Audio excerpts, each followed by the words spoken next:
L'objet de cette vidéo est de vous alerter sur cette loi de circonstance qui va être votée, en tout cas qui va passer à l'Assemblée nationale devant les députés à majorité LREM, loi adoptée par le Sénat le 28 octobre 2018.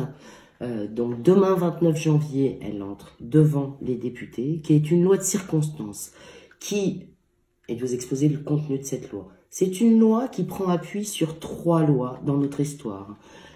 Tout d'abord, la loi de 1970, anti-casseurs, qui avait prévu à l'époque une sorte de responsabilité collective civile, l'État assumant les dégâts lors des attroupements, rassemblements ou manifestations, et pouvant, sur le seul fait d'être présent à cet attroupement, demander aux personnes présentes à cet attroupement, donc, de réparer ou de partager la facture des dégâts avec eux.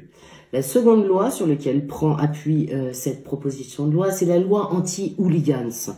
À savoir, on a prévu des interdictions d'aller à des futures manifestations sportives à des gens qui s'étaient rendus violents lors de manifestations sportives. C'est un élément que l'on va retrouver dans notre proposition de loi, mais plutôt à propos des gilets jaunes. La troisième pendant de cette loi prend appui également sur la loi antiterroriste, avec la création du fameux fichier S que je ne présente plus aujourd'hui.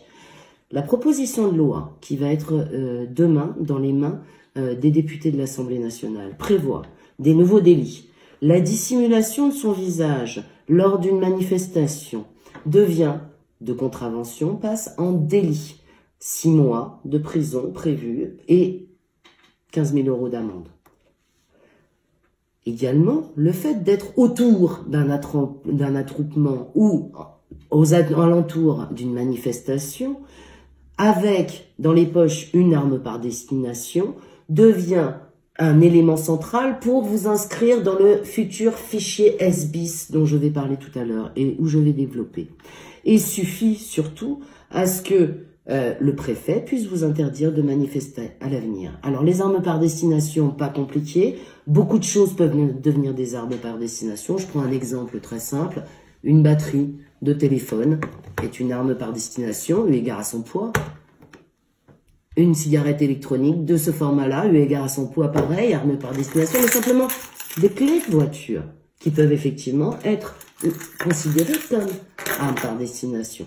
Donc vous voyez que les forces de police aux alentours d'une manifestation auront tous les moyens de vous considérer comme ayant un comportement particulièrement susceptible d'engendrer des violences. Vous n'avez plus d'ailleurs, avec cette proposition de loi, obligation de démontrer que la personne a participé à des violences, puisque elle va être interdite de manifestation sur la base de son comportement supposé, la tentative de ces délits étant réprimée.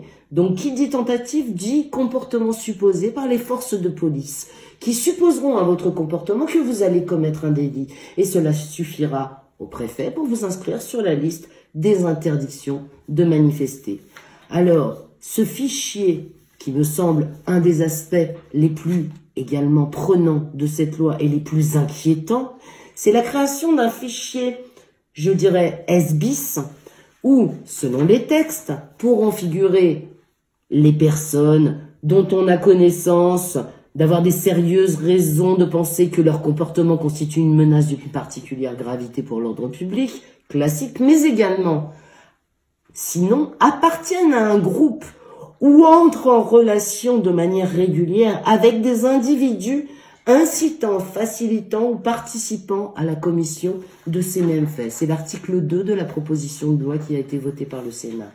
Ce qui suppose que dans ce fichier nouveau, auquel n'auront accès que les forces de police uniquement, et dont le contenu ne sera jamais vérifié par un juge judiciaire, dans ce fichier entrent les personnes qui ont un comportement suspicieux et leurs relations. C'est un moyen d'obtenir le fichage de tous les opposants politiques à la politique du gouvernement exécutif actuel, et donc d'avoir dans un fichier le nom de tous ces opposants politiques qui peuvent être des gilets jaunes ou non, ou des sympathisants qui entrent en relation régulière avec des gilets jaunes. Le gouvernement n'est pas dupe. Il connaît, il le sait, que les fondements de sa loi ne pourront pas assez que de multiples portes nous sont ouvertes pour faire dire que cette loi est illégale. Cependant, il sait également que tout avocat, toute procédure, même lancée avec la plus grande habileté, n'aura pas de moyen d'aboutir avant 6 mois, compte tenu de nos institutions actuelles. Ce qui signifie que, sachant qu'il est en train d'entrer vers une loi illégale au regard de nos textes internationaux européens, la France a ratifié un certain nombre de traités dont les principes entrent directement en illégalité avec cette loi. Il aura pourtant ces 6 mois de répit pour créer le fameux fichier BIS, interdire de manifestation un grand nombre d'opposants politiques et vider toutes les rues de toute manifestation. C'est la raison pour laquelle aujourd'hui je souhaite vous interpeller en vous donnant le contenu de cette loi et de relayer l'appel de mon groupe également à la grève générale le 5 février. Il est fondamental que le pays s'arrête par rapport à un gouvernement qui propose des lois aussi liberticides.